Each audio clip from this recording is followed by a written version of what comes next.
The church bells echo through the valley, trembling like nervous hearts.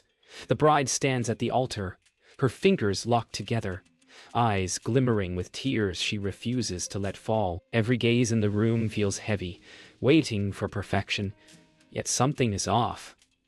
A faint rustle, a whisper of white silk where it shouldn't be. The groom's mother steps forward from the front pew, her gown dazzling under the stained glass light, nearly identical to the bride's. Gasps scatter through the room, subtle, yet slicing. The groom glances between the two women, confusion painting his face. Then, the priest clears his throat and says the unthinkable. "Do you, Margaret, take this man?" The bride's name replaced by his mother's. The air freezes. The veil trembles, and in the silence, everyone wonders, was this a mistake, or has something far darker been planned all along? What kind of mother dreams of stealing her son's wedding? The bride's heart pounds as her mind struggles to catch up. Did she hear that right? Her own name erased from her wedding vows, replaced with another's. The air seems thinner, every breath dragging through disbelief. The groom turns toward his mother, lips parting as if to correct the mistake, but no words come. The guests shift uneasily. Someone coughs. The organ's hum feels mocking. The priest looks down at his notes, blinking like he's searching for rescue. And there she stands, the mother, smiling faintly, as though this chaos was a scene she rehearsed. The bride swallows her shock, her throat tight with fear that if she speaks, she might shatter. The mother steps closer, brushing her son's arm lightly, her fingers lingering too long. The bride watches, her pulse echoing in her ears. The guests whisper louder now, some trying to hide their discomfort. The priest coughs and apologizes, pretending it was a slip, but the damage has already crawled beneath every skin in the room.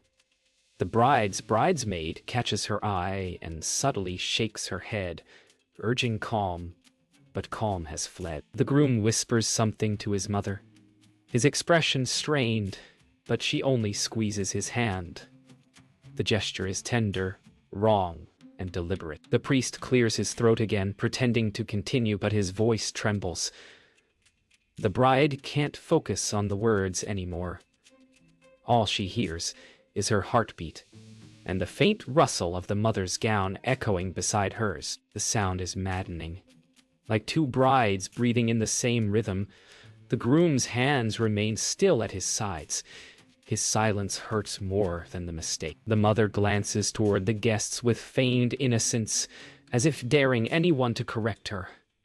Every second drips with unbearable tension, until even the candles seem to flicker out of fear. The bride finally steps back, her veil trembling with every breath.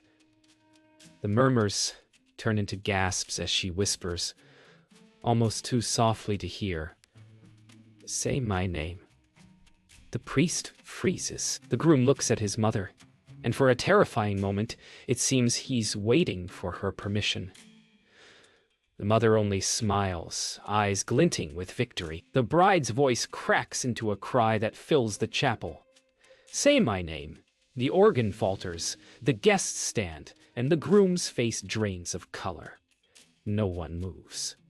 No one speaks. And then, the bells outside begin to ring again. But this time they sound like warning sirens. The bride's heels echo through the corridor as she escapes the chapel, the sound of bells and whispers chasing her like ghosts. Outside, the air hits her lungs sharp and cold. She tears the veil from her head, the lace catching in the wind like something trying to hold her back. Behind her, voices blur, some calling her name, others murmuring confusion. She doesn't care. She runs past the rose garden, past the rows of chairs set for the reception that now feels like a cruel joke. Her hands shake as she clutches her dress, her heartbeat louder than the music that still plays faintly inside. For a moment, she stops beneath the old willow by the chapel pond, staring at her reflection trembling in the water. Was it a mistake? Or did that woman really mean to erase her? To become her? Inside the chapel, the groom argues with his mother in hushed tones. The guests pretend not to listen, but the tension is a storm waiting to break. The mother insists it was just an accident, her voice sugar-coated but cold underneath. The groom rubs his temples, lost in a confusion that's starting to look like guilt. The priest stands nearby, avoiding eye contact as if afraid of choosing sides. Someone opens the chapel door, letting in the faint echo of the bride's sobs from the garden. The groom hesitates, torn between comfort and control. The mother catches his arm before he can move, her fingers gripping hard enough to leave marks. The bride sits beneath the willow tree, the scent of damp grass and roses surrounding her. Her bridesmaid finally finds her, breathless, her eyes wide with worry. She kneels beside her, taking her trembling hands. The bride tries to speak, but the words collapse into sobs. The bridesmaid listens in silence, then says what no one else has dared to. It wasn't a mistake. The world pauses. The bride looks up, her tears halting midstream. The bridesmaid continues softly. She told the priest something before the ceremony. I saw it, and just like that, everything inside the bride hardens, fear turning into fury. Back inside, the mother reclaims the center of attention. She sits calmly in the front pew, crossing her legs as though she owns the chapel. When someone questions her, she smiles faintly, her tone honey-eyed and false. It was an honest mistake, she says, her blue eyes sharp enough to cut glass. But the guests see through it now. The whispers have changed tone. The groom stands nearby, pale, trying to convince himself that this is all repairable.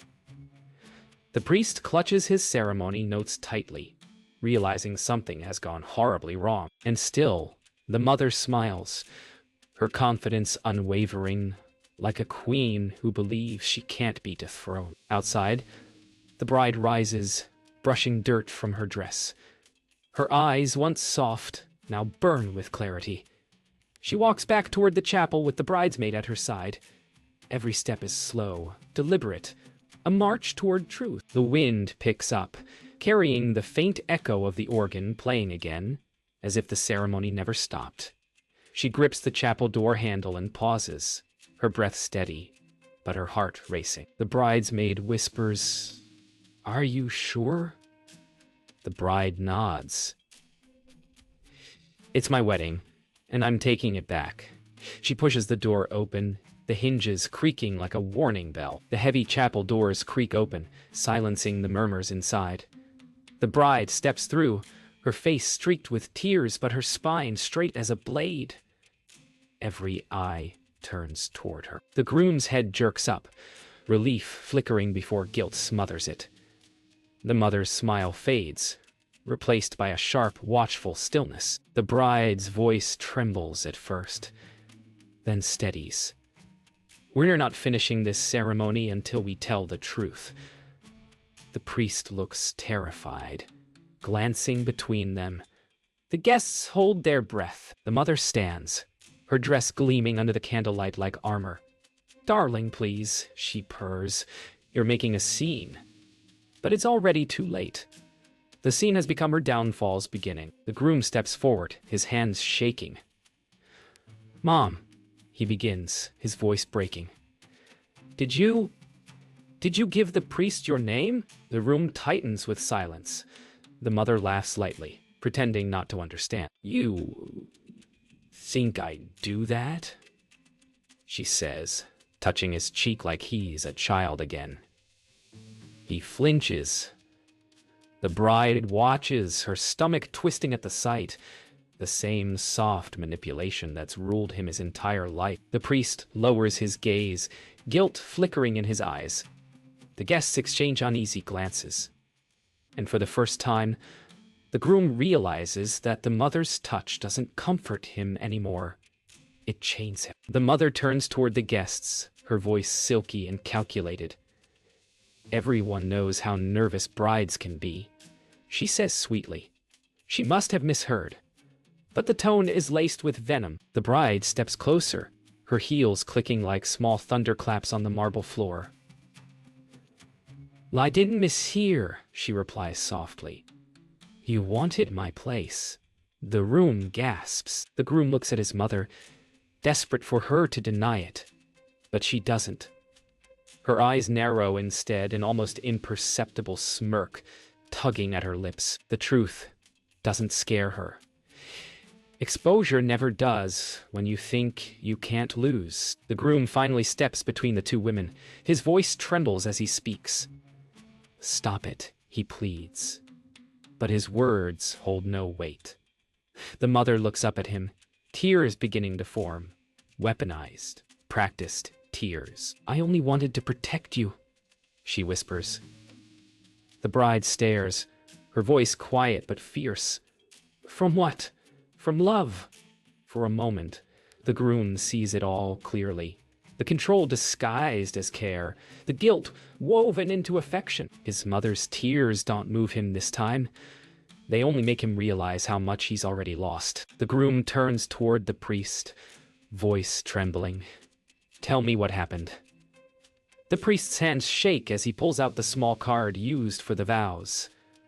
She gave me this right before the ceremony," he confesses. The guests erupt into whispers, the sound swelling like a storm.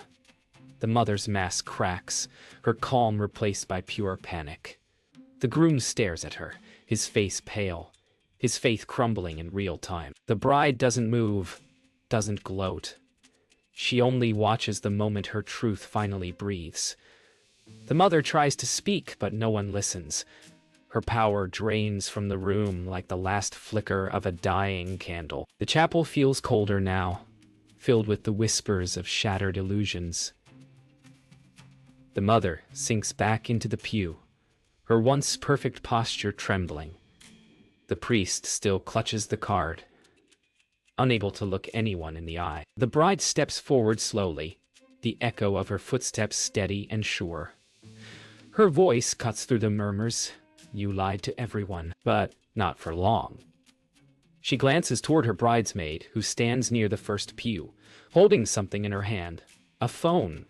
The crowd turns, their curiosity crackling like stat. The mother's expression changes from fear to fury in an instant, her eyes narrowing as if she already knows what's coming. The bridesmaid hesitates, her thumb hovering over the screen. "You should all hear this," she says softly. The mother stands abruptly, her voice sharp. "Stop that nonsense." But the sound has already begun. The room fills with her recorded voice, calm, manipulative, unmistakable. "If the priest reads my name, it'll fix everything. He'll understand once it happens." Gasps ripple through the guests. The groom stares at his mother as if seeing her for the first time. The bride doesn't flinch. The truth, long buried under politeness and denial, has finally found its way into the light. The mother lunges forward, snatching for the phone, but the bridesmaid steps back just in time.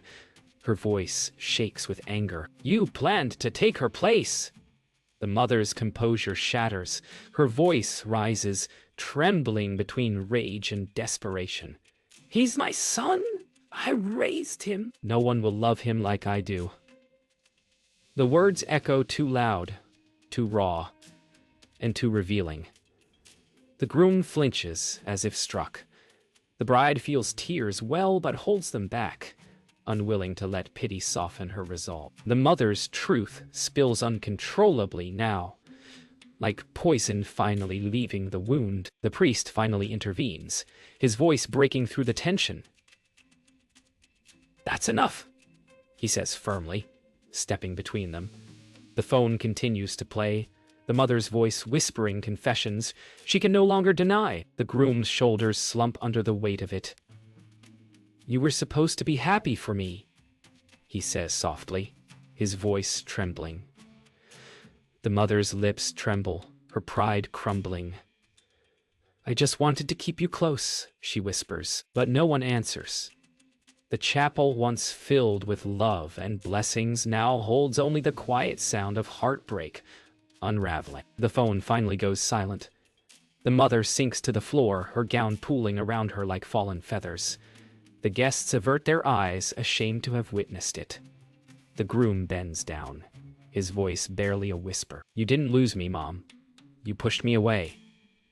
She looks up at him, her face streaked with tears that no longer hold power.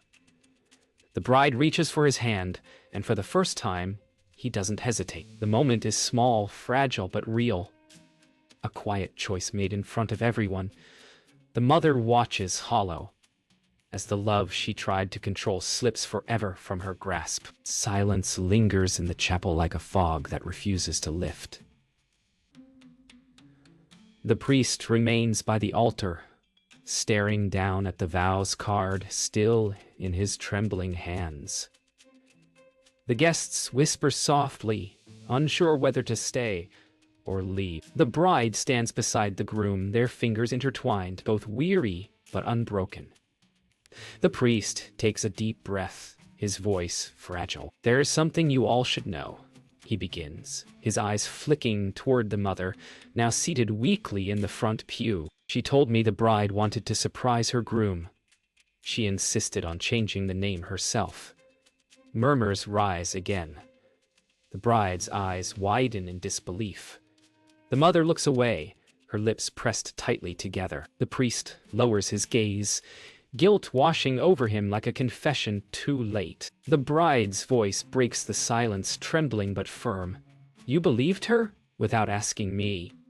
The priest looks up, shame heavy in his eyes. "I thought she meant well. She said you were nervous, that you wanted it to be a sweet surprise." His words falter. The bride's expression hardens, her disappointment cutting deeper than anger ever could. The groom glances at his mother, searching for remorse, but she stares straight ahead, eyes hollow. "She lied to all of us," the bride whispers. The sound of her words is soft, but it lands like thunder in the quiet chapel. The priest exhales, his voice cracking with remorse.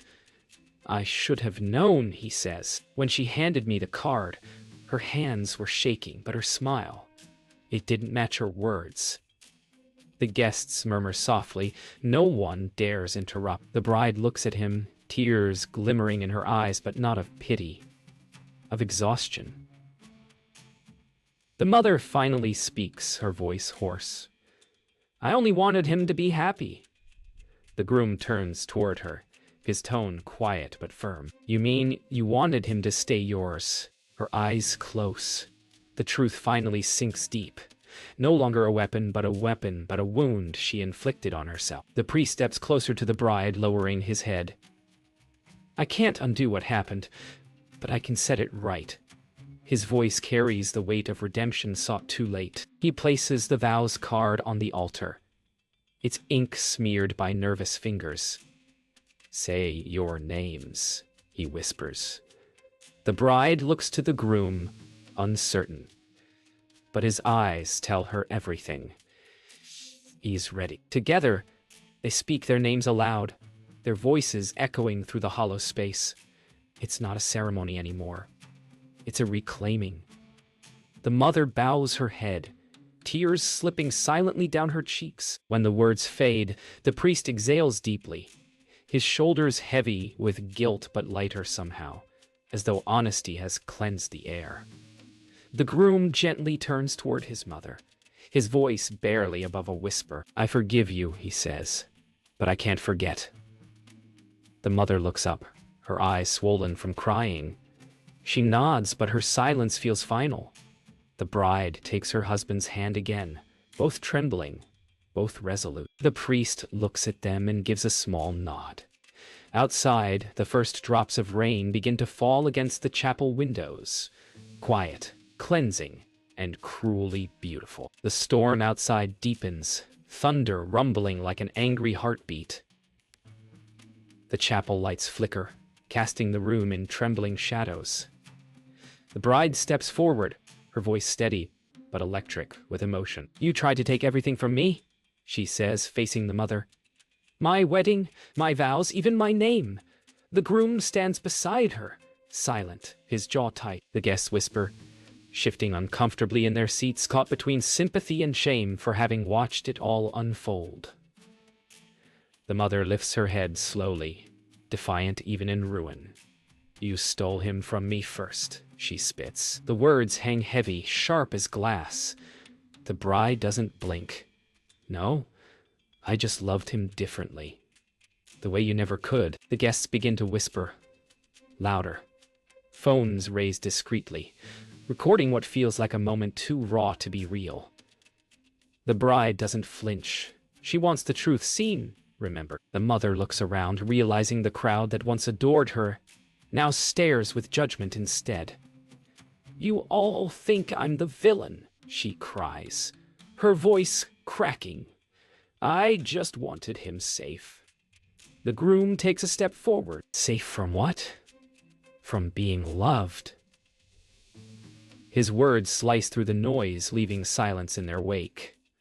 The mother's lips tremble, but she can't answer.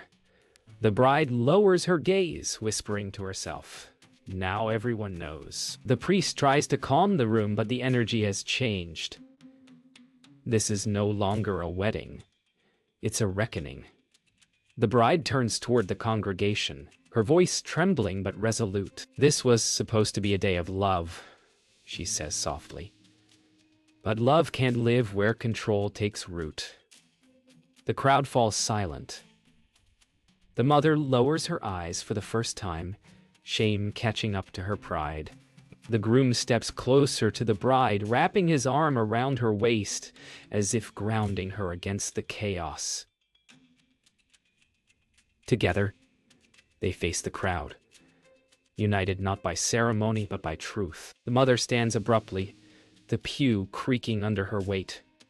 Her voice shakes as she speaks, no longer commanding but cracked and tired. You think I wanted to ruin you, she says, her gaze fixed on the bride. I was terrified of being alone. The honesty stuns everyone. Even the rain outside pauses for a heartbeat. The bride exhales slowly, the anger softening into something bittersweet. Then you should have asked for love, she whispers, not stolen it. The mother's breath catches, and for the first time, her tears feel real. The groom turns away, unable to watch his mother crumble under the truth. The mother sinks back down, her strength gone. The guests begin to stand quietly, one by one, unsure what to do next. The bride takes a small step toward her, voice soft but steady. This wedding is over, she says, but it doesn't have to end in hate. The groom looks at her, understanding that forgiveness doesn't mean forgetting. It means surviving. The mother closes her eyes, the fight drained from her. The rain outside grows heavier, echoing against the stained glass like an unspoken prayer. The bride and groom turn toward the doors, walking through the storm together, leaving behind the ghosts of the ceremony that never truly was. The rain has slowed to a drizzle, softening the earth beneath their feet. The bride and groom step outside, their once perfect attire soaked and heavy. The fields beyond the chapel stretch endlessly, golden wheat bending under the fading gray sky. The bride stops, her hand still in his, and looks back at the chapel. The place that was supposed to mark their beginning. Inside, the faint glow of candles flickers through the stained glass, dim but persistent. It's over, she whispers. The groom nods, his expression unreadable. Neither of them smile, yet neither of them cry. Some endings demand silence more than sorrow. Inside the chapel, the mother sits alone. The guests have gone, the priest too. The silence is vast, broken only by the faint hum of rain on the roof. Her white gown is wrinkled, her makeup streaked, but her hands still rest gracefully in her lap, as if clinging to the last piece of dignity she has left. She glances at the altar, the flowers wilting, the vows card still resting where it fell. For the first time, she realizes she is surrounded by beauty she tried to destroy. A single tear slips down her cheek. What have I done? She whispers, but the chapel gives no answer. The priest walks quietly toward her from the back of the chapel, his footsteps soft against the marble floor. He stops beside her not to scold, but to share the silence. You can still ask for forgiveness, he says gently. She doesn't look up, her eyes fixed on the vows card. I don't think I deserve it, she murmurs. The priest sighs, his voice weary but kind. None of us do. That's why we need it. He places a hand on her shoulder, a gesture small yet profound. For the first time, her rigid posture breaks. She lets out a sound, not quite a sob, not quite a sigh, somewhere between grief and release. Outside, the bride walks through the muddy path between the fields, her bare feet sinking into the soft earth. The groom trails a few steps behind, unsure whether to speak. She stops, lifting her face toward the sky, letting the rain mix with the tears she no longer tries to hide. "We can't go back in there," she says quietly. "It's not ours anymore." The groom nods, understanding that their love now belongs somewhere quieter, somewhere honest. They stand together in the fading light, stripped of ceremony, but not of connection. Raw, real, imperfect, and finally free. Night falls completely. The chapel now a distant silhouette against the horizon. The bride pauses one last time, glancing back at it. The place where everything fell apart, and somehow where she found herself again. The groom takes her hand, their fingers intertwining naturally. No vows, no priest, no witnesses. Only the sound of wind through the fields, and the quiet thrum of two hearts that chose truth over illusion. Somewhere in the distance, a single bell rings, not for a wedding, but for an ending that had to happen. Sometimes love survives only after it's broken.